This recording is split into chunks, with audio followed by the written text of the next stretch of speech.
What's up, everybody? Roan here. You'll notice I'm not holding the camera for once. Why? Because I got a whole new cameraman. Say what's up, Jet. Hello, hello.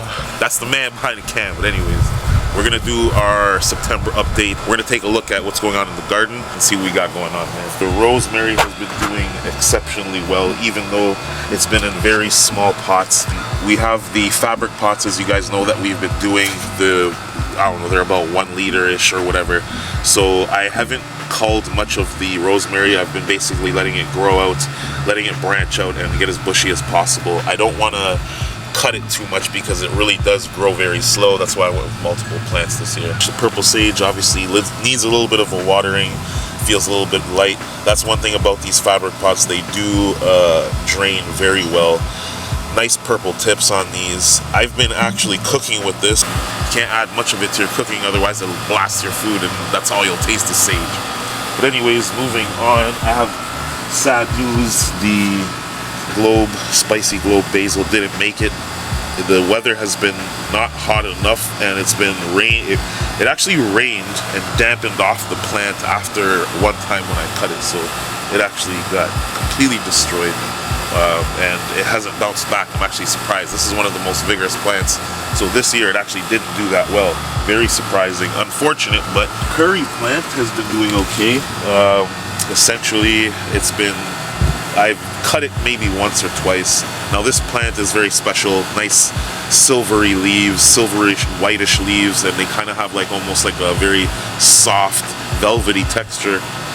It really does smell like curry. There's no other way to describe it other than curry. And people are amazed. They actually think that you cook with this, but this isn't the version you cook with. This is more of an ornamental plant, as you guys know from my other videos. The Cardinal Basil is boosting. All of this stuff is basically going to get a trim after I'm done filming. Of course, after the monthly update, I usually do a cull. But obviously, I'm not letting it flower because I still want the leaves from this. So at some point, though, during the fall, I will let this flower out so I can see what the flowers look like. They're supposed to have really nice red flower clusters, so I'm excited to see how that turns out. So we have the 2 Genovese basil. I got 2 of these because they were getting destroyed, obviously, last year, as we remember. So this year I doubled up, and I'm glad I did. As you can see why. We had a bug problem. The Japanese beetle has been destroying a lot of my crop, and that's part of why a lot of my stuff has been dying. Red Ruben, which is one of my favorites to add color to my basil collection, as you can see here, has been completely eaten and destroyed, and the weather has been too damp and then all of a sudden super hot, so it hasn't had a chance to bounce back.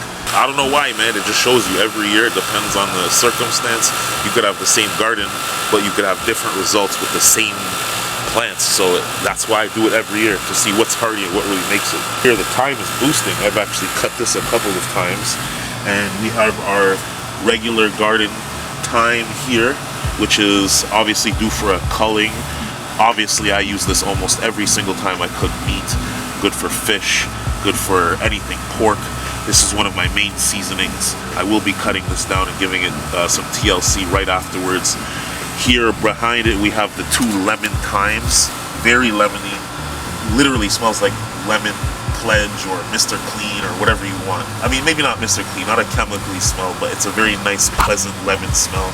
We have our orange thyme that's getting behind one of our melon plants. It's trying to grab on to whatever it can, but they're both doing well. A little bit covered by our oregano, the 2 types of oregano. We have the spicy and we have the Greek oregano. The red Malibar spinach is actually picking up.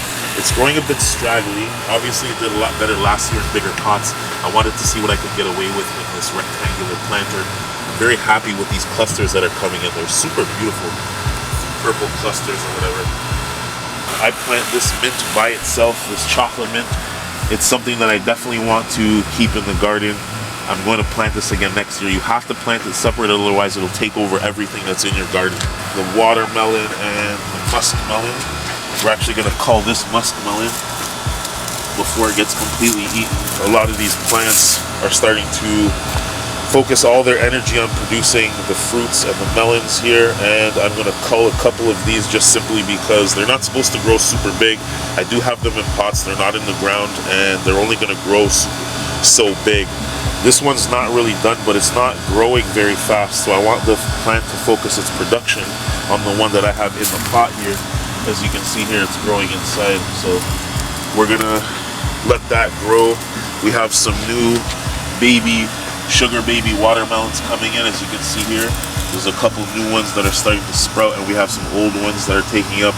These plants do need a feed. I need to switch over to flowering nutrients because it really is in the flowering months now. So we are at the pepper section. We're gonna take a look at the peppers I have, the ones I use for cooking that you've been following, and we're gonna see how they're doing. Come on, man. It's a nice cool day too, by the way. It's not super hot or anything, but we're gonna start with the Scotch bonnets. We have numerous different varieties here, but the Scotch bonnets are the ones I use the most. Multiple different shapes and different kind of clusters going on here. Now, I have been feeding these plants a mainly nitrogen diet, and that's why we do have some stretching and bolting. But as you can see here, super long branches, and the branches are producing all of these clusters now finally, and especially because of the month that we're in. What you can see here is you can see the flowers starting to develop. They drop down, and a bee will come along and actually pollinate that area, producing these, and they just continually grow. This one has a lot of fruits. Don't be confused by the stumpy one. This actually was one of the highest producing plants that I had.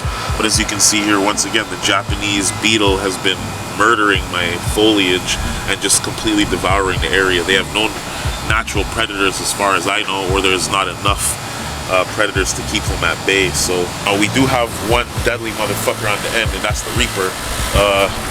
I'm gonna release the footage of my next door neighbors trying the Reaper very shortly, if I haven't already. Make sure you guys check that video if you haven't already. They've started to turn a very bright, vibrant red color, and I don't want to touch this plant too much because this thing is just hot everywhere. But as you can tell, the Carolina Reaper looks goddamn evil. Just right off the bat, it looks evil. It looks like something you really don't want to eat. And to be honest with you, the pests have not even really touched this plant. I guarantee you, and if they did, they're gonna regret it. So, Carolina Reaper, folks. The Cayenne Pepper, Cayennetta, the one I use for also most of my mild spicy cooking. This isn't super hot, very flavorful, has a little bit of a kick, and it's very similar to paprika and that sort of flavor. So it has a smoky, spicy flavor.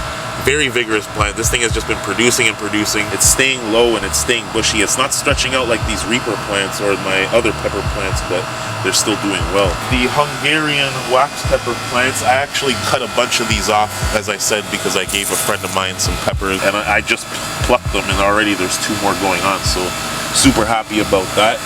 Obviously, my tomato plant is in dire need of a watering and a feed. I've been plucking off whatever I can, and to be honest with you, I've actually been using it in my cooking, so it's not a complete waste. Growing the Polaro peppers, which are supposed to be sweeter than the regular bell peppers. They have a brie level of 9, so we're actually waiting for them to turn colors. But I do have some examples of the Polaro peppers that are growing here, and they actually are super big, right? As you can see, they're gonna actually change colors. I'm not sure which color this one is, but I did have one of each color. Luckily, because they're surrounded by hot peppers, the rodents have left them the fuck alone, which I'm happy about. I don't know if you guys know about the Sugar Rush Peach Stripey.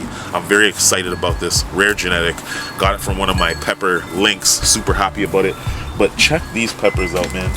Super cool. This is a new genetic that isn't really very known. So if you guys don't know about the Sugar Rush Peach Stripey, make sure you guys Google this. Now check this out, right? This pepper is very interesting, crinkly, and has a very pale white greenish appearance to it. But what's going to end up happening is this pepper is going to turn orange, a very beautiful orange, and it's going to end up having pinstripes running through the pepper. I'm very happy with the way that this thing has picked up. As you can see here, you know, it's getting vigorous. It didn't look like there was much, but it's obviously picking up.